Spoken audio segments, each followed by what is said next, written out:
Hello friends, welcome back. Today we're going to paint an easy watercolor bear painting. Let's get started. I began this painting by first sketching out my bear onto a separate sheet of paper, then transferring it over to my watercolor paper. Click in the top right-hand corner to see an example of this. I then drew my bear by connecting 3 circles together, 2 big circles for the body and then a small circle for the head. I then just needed to add a square for the nose, some ears, and 4 legs. This is a pretty simple sketch that with a little bit of practice, I know you can do it. Let me know in the comments what animals you would like to paint next. I'm thinking of doing a dragon tutorial. Please let me know if that is something you would like to see.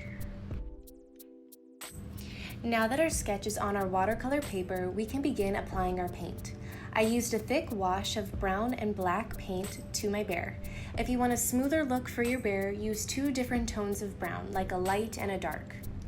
I wanted my bear to seem really full and scruffy, so I went with black and brown. I started by using the brown paint on the tip of my brush to go around the bear's outline, but I quickly switched over to filling the bear with water and painting in the brown and black paint randomly on the bear's body. I played around with this step for a while until I was happy with the overall result. We will come back to the bear later to give some final details and really bring the bear to life.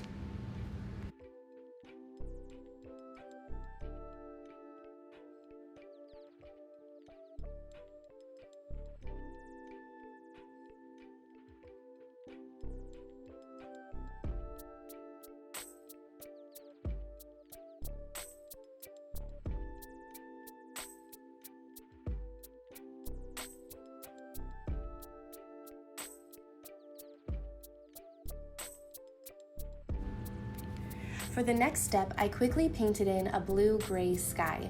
I just loaded up my brush and painted in uneven brush strokes to create my sky down to the horizon line. I already had in my head where I wanted the horizon line to be, but if it would help you, you can draw a thin horizon line in with pencil.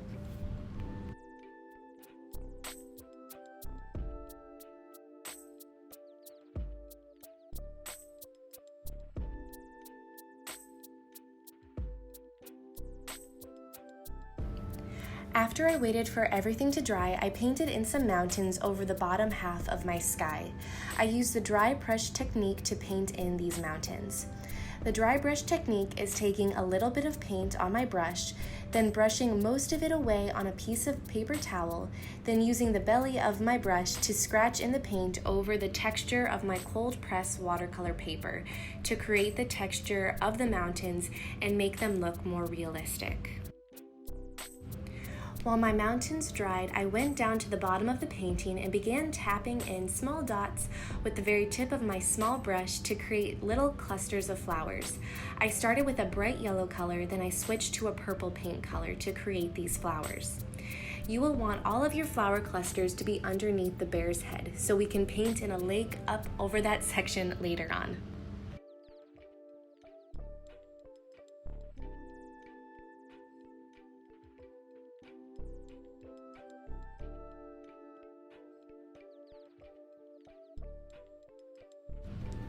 I then moved on to painting in a row of evergreen trees along my horizon line.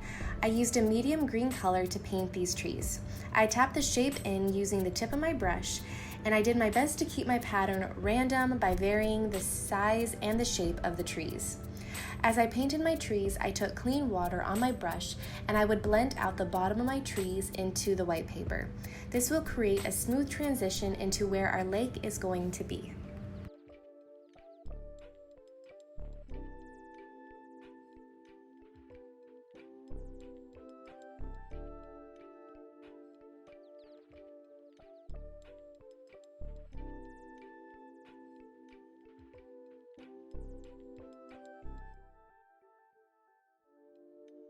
Take the same color on your brush that you used for the sky and paint in the lake by using uneven brush strokes. Using these uneven brush strokes will keep the water looking natural instead of just creating a perfect blue square. After the water was in place, I took a watered-down version of the green paint I used for the trees and filled in the area between all of my small flower clusters. Be careful not to let the green paint overlap the flowers. We want them to stay untouched and bright. It's okay if you end up with some white space. It'll keep the watercolor painting looking loose.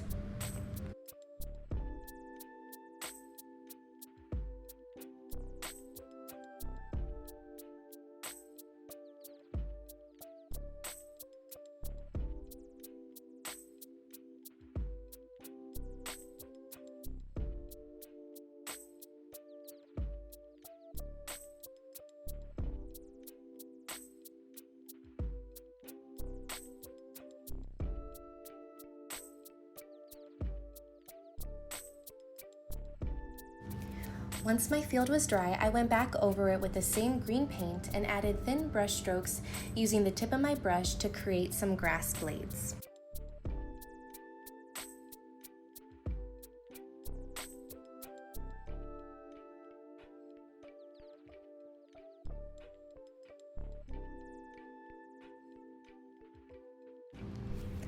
I then took some more yellow and purple paint and added a second layer to my flower clusters.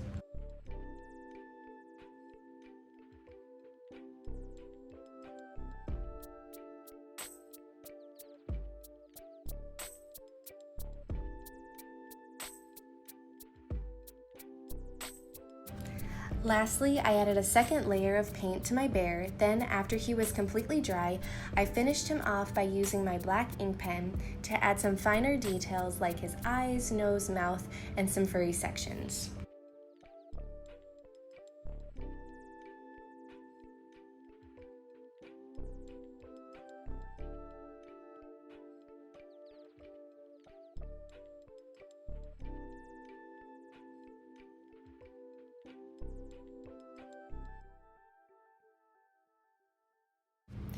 And there you have a watercolor bear landscape painting.